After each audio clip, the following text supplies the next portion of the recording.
What's up, tribe? Welcome back to the Matthew and Carlene channel. Today we are covering a subject that, hey, I know a lot of you have been asking for, which is navigating the fiancé visa through personal experience. Now, I'm terribly sorry for waiting, everybody, but I want to get almost done with our road through it before we talk about through personal experience, because, hey, that's what this channel is all about. So, without further ado, let's get into it. Now, just for a disclaimer, when it comes to the fiancé visa or K1 visa, whatever you like to call it, it is a case-by-case experience. It literally is. Everybody's journey with it is going to be different. So, there might be some little bitty details in this you'll have to figure out for yourself. However, no need to fret, because we'll be able to go over the more broader and, dare I say, more common details for you by personal experience. Now, I know when it comes to navigating the fiancé visa route, a lot of people like to jump to using an immigration attorney. And hey, if you want to do that, that's just fine. However, from me and Carlene's experience, an immigration attorney will literally cost you an arm and a leg, and there'll be an extraordinarily huge wait time. There literally will be. Fortunately, you don't need an immigration attorney to fill out this K1 visa or fiancé visa stuff. What I do recommend you get is someone who has enough legal training to understand the legal paperwork of this stuff. Whether it be a paralegal, or what me and Carlene used was an immigration agency in the Philippines. Yeah. Now, the other part I would like to emphasize, and yes, I'm completely on your guys' side, your foreign queen, whether it be from the Philippines, Colombia, is certainly going to get stressed out with you about this. However, despite the fact that the K1 visa says you only need one visit to qualify for all this, I highly recommend you do 2 visits before, at least proof of 2 visits before you submit this. I very much recommend this. And yes, like I said, your woman from overseas, she might get a little bit irritated with you, but trust me, in the long run, she's going to be thanking you for this. The reason why is because when it comes to submitting proof of relationships, of your relationship, which is required for this, you want documentational proof of everything. And I do mean everything, because let me tell you, immigration is going to be asking for every single document you can think of. They will. They honestly will. Like, for example, when it comes to your proof of relationship, you want to keep your entire phone record, your entire text history. You want to get the plane tickets, the receipts for your plane trips to go see her. You want to take lots of photos together. When you're taking photos together in her country, you want the relatives that are in the first set of photos, that are in the first visit, to be the same relatives that are in the second visit. All that stuff. You want receipts. You also going to want to open up like a secondary bank account in her country to show like, hey, we have proof of navigating currency exchanges, of coordinating with each other when it comes to currency exchanges, all that stuff. You want proof of everything. Because, let me tell you this, before you submit that K1 visa, you want to have an airtight case that this is a genuine relationship. And by airtight, you want to have a case that makes you so legal, that makes this relationship look so obviously genuine, that from an attorney's point of view, it's just flat out embarrassing that it's going to take this long. And yes, it will take a long time for it to be approved. Trust me when I say this, immigration will test your patience. They will. Anyways, moving on from that, you're going to be noticing that there are 3 traits within these documents that immigration are going to be asking for from both of you. On your end, it's going to be, hey, you're not broke. They want every single document imaginable that will show that you yourself, the sponsor, are not broke. When it comes to your woman who you are filing the fiancé visa for, they're going to want every single documentational proof imaginable that, hey, she's not a crook. And that she's not someone trying to use other government agencies here to finagle the system, the immigration system, essentially stuff like that. And she's willing to follow your lead, the sponsor. Because technically, you are the American citizen, you are also her sponsor. I know the feminist movement keeps constantly saying that, like, hey, people who become passport bros are broke, dusty men who are marrying women who have every intention of leaving us the moment they get their green card. But let me tell you this, everybody. I'm going to tell you straight up.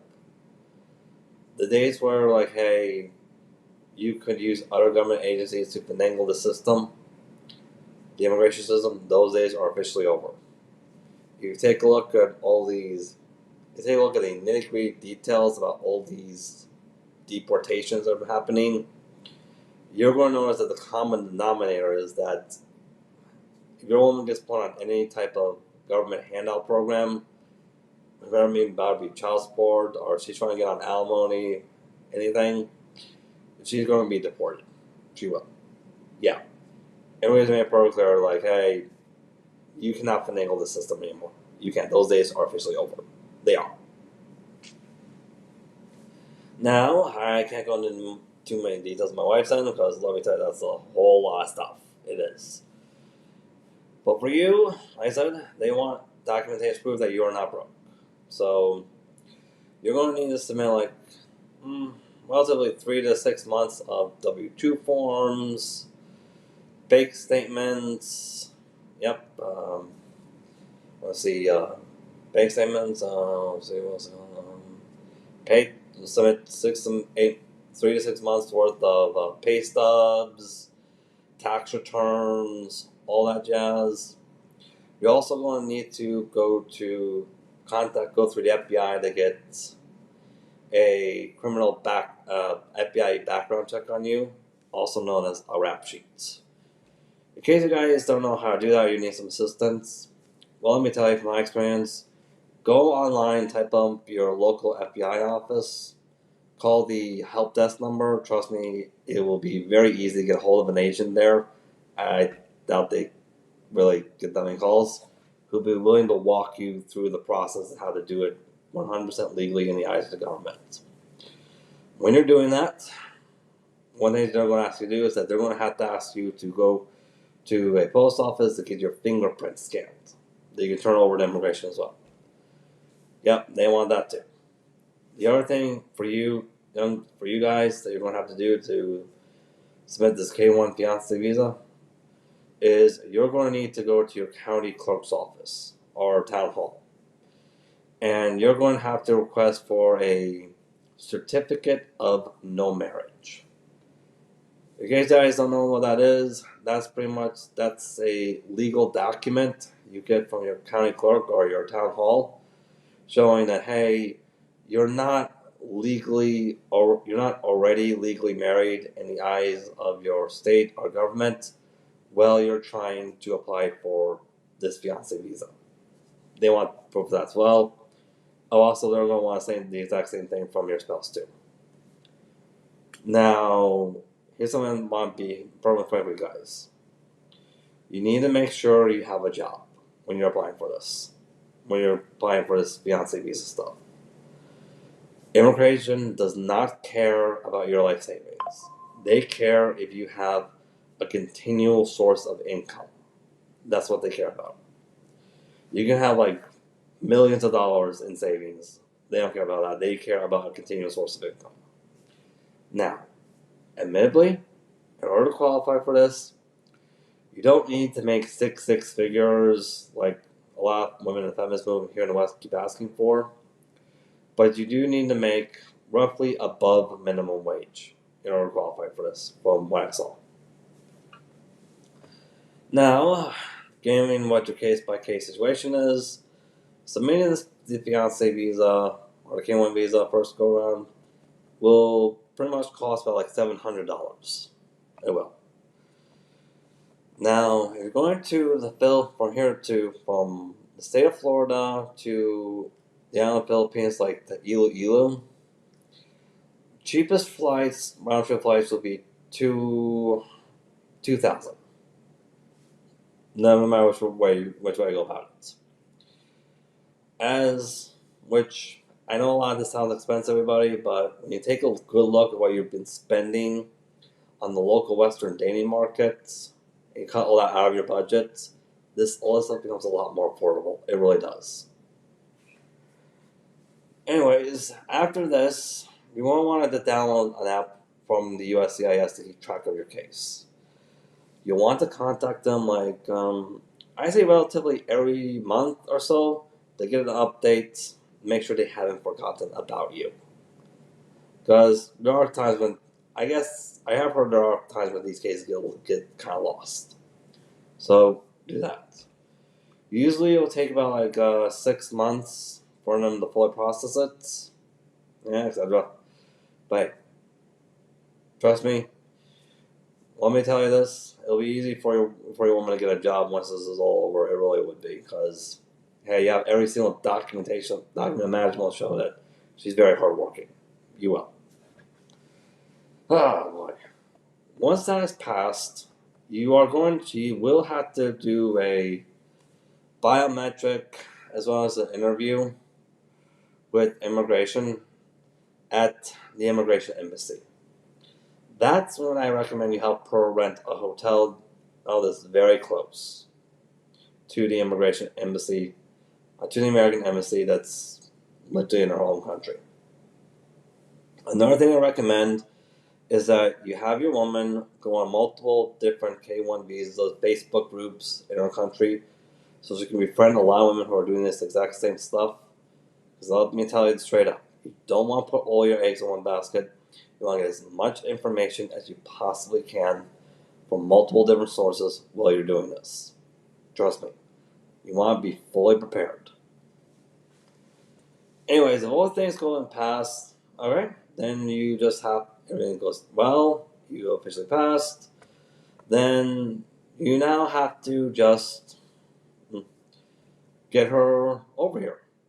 Now, a lot of times there are people out there who think that, hey, out of everything she's done, the most gentlemanly thing to do is for you to fly to our home country and pick her up. There are very many times where, hey, that's not possible. Life happens. Completely okay. If you're doing the latter where she's going to be just having a one-way plane ticket here, I recommend you also rent her out a hotel that's close to the airport. One thing you guys gotta know is, hey, with these countries, infrastructure is very different. It is. The last thing you want is for your woman to be camping out outside the airport. That's the last thing you want. But do be prepared to pick her up when she lands, if you're doing the latter. Definitely do. After that, you're going to want to get married immediately. And I know a lot of people like to prefer to get married at church, but hey, that has a bit of waiting process. It will also cost you a lot. So I recommend you do what me and Carlene did, because hey, time's not on your side when you're doing this immigration thing, and get married at the county clerk instead. And you have a church wedding later on. Yeah. Now, if you get married at the county clerk, it'll usually cost you about $30 to do it, to go for that process. And it'll be relatively very quick. And honestly, I will. Personally, I kind of prefer that, And then after that, you have the bigger part, where, hey, she's going to want to submit the application for her green card and worker's permit so she can begin working here in the United States. For my experience, the green card, that's the one the government really does care about. That'll cost you about $1,400. Worker's permit, don't think the government really cares about that all that much. That'll cost you a little bit over $200. So $1,700 in total when you combine the two, roughly about. After that, it's just a matter of waiting time. I don't think you have to wait 6 months. It will most likely take, I don't know, probably 1 or 2 weeks, but you'll get it. After that, she'll have to do the exact same thing she did in the American Embassy here in America. I guess the reason why, because they want to make sure the Carlene that was in the American Embassy is the same Carlene that's here in the United States. Or, forgive me, the woman who went to the American Embassy is the same woman that was here in the United States. It's a very long process, it is. But I think after that, it should be golden. Now, like I said before, there are a lot of expenses in this. But to be honest with you, it literally is nothing compared to what you would be spending on the local Western dating market. It really isn't, from my personal experience with this. It actually is a lot more affordable to get a wife this way. And honest to God, it is. Whew. Let me tell you, this has been quite the journey. It really has been. Anyways,